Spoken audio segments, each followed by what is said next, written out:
Doctor, माझी पाळीच वेळेवर येत नाही. कधी 2 महिन्यांनी, कधी 3 महिन्यांनी अशी अतिशय अनियमित पाळी आहे. मला ना पाळीच्या वेळेला भयानक ब्लिडिंग होतं आणि पाळी पण अनियमित आहे. डॉक्टर, माझं सध्या पाळीच्या वेळेला अतिशय पोट दुखतं. इतकं पोट दुखतं की मला काही सुचतच नाही. मी अगदी अस्वस्थ होऊन जाते. डॉक्टर, माझी ना पाळी 4-4 महिन्यांनी, 3-3 महिन्यांनी येते आणि माझं वजन अतिशय वाढायला लागले आणि पोट तर इतकं सुटलंय की असं वाटतं पोटात काहीतरी आहेच माझ्या. आत्ता जी आपण सगळी पाळीशी निगडीत लक्षणं बघितली ती बऱ्याचदा PCOD या आजाराशी निगडीत असतात. PCOD याचा अर्थ पॉलिसिस्टिक ओव्हेरियन डिसीज. PCOD हा सध्याच्या काळातला कॉमन दिसणारा आणि लाईफस्टाईल डिसीज म्हणता येईल असा आजार आहे. नमस्कार, मी वैद्य अस्मिता दामले. आजच्या ह्या व्हिडिओमध्ये आपण PCOD म्हणजे नक्की काय, त्याची लक्षणं कोणती पहिल्यांदा आपल्याला दिसतात आणि यामुळे शरीरावर आपल्या काय परिणाम होतात हे सविस्तर बघणार आहोत. यासाठी शेवटपर्यंत हा व्हिडिओ बघा.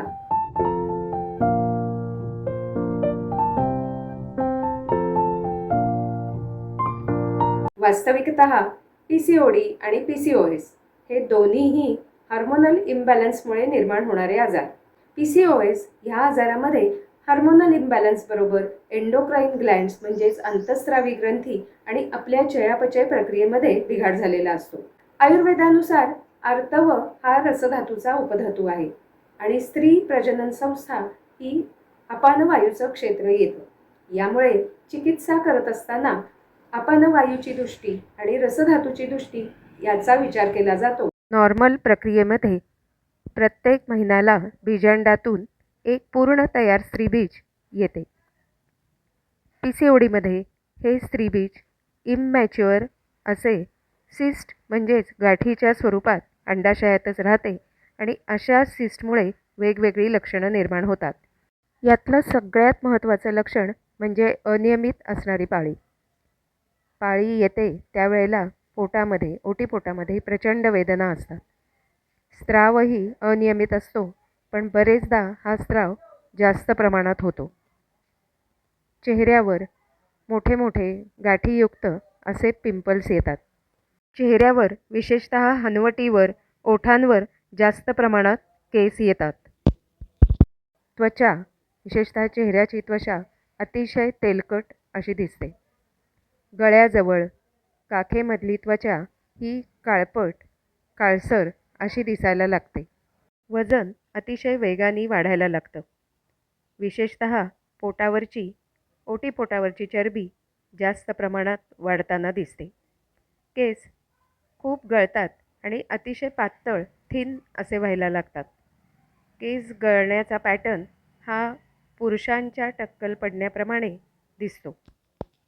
PCODचा सगळ्यात महत्त्वाचा परिणाम म्हणजे गर्भधारणा लवकर होत नाही. गर्भधारणा होण्यामध्ये अडचणी निर्माण होतात.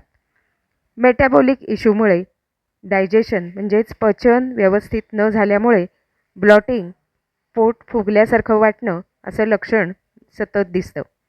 इन्शुलिन रेझिस्टन्समुळे टाईप 2 डायबिटीस होण्याची शक्यता असते. कोलेस्ट्रॉल लेवल्स नेहमी हाय राहतात. मानसिक लक्षणांमध्ये अँक्झायटी, डिप्रेशन, मूड स्विंग्स याच्या जोडीला सतत थकवा जाणवणं आणि झोपेचा पॅटर्न बदलतो. झोप व्यवस्थित होत नाही. PCODमध्ये औषधां इतकंच तुमची दिनचर्या, दिनक्रम, तुम्ही करत असलेला व्यायाम, घेत असलेला आहार या सगळ्याला सुद्धा खूप महत्त्व असतं आणि मासिक ऋतुचर्या पालन याला महत्त्व दिलं जातं.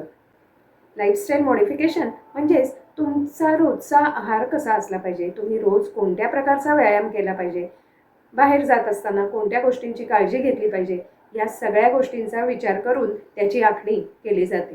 हा व्हिडिओ तुमच्या मैत्रिणींना, तुमच्या घरातल्या स्त्रियांना आवर्जून शेअर करा, कारण ही त्यांच्यासाठी उपयोगाची महत्त्वाची माहिती आहे.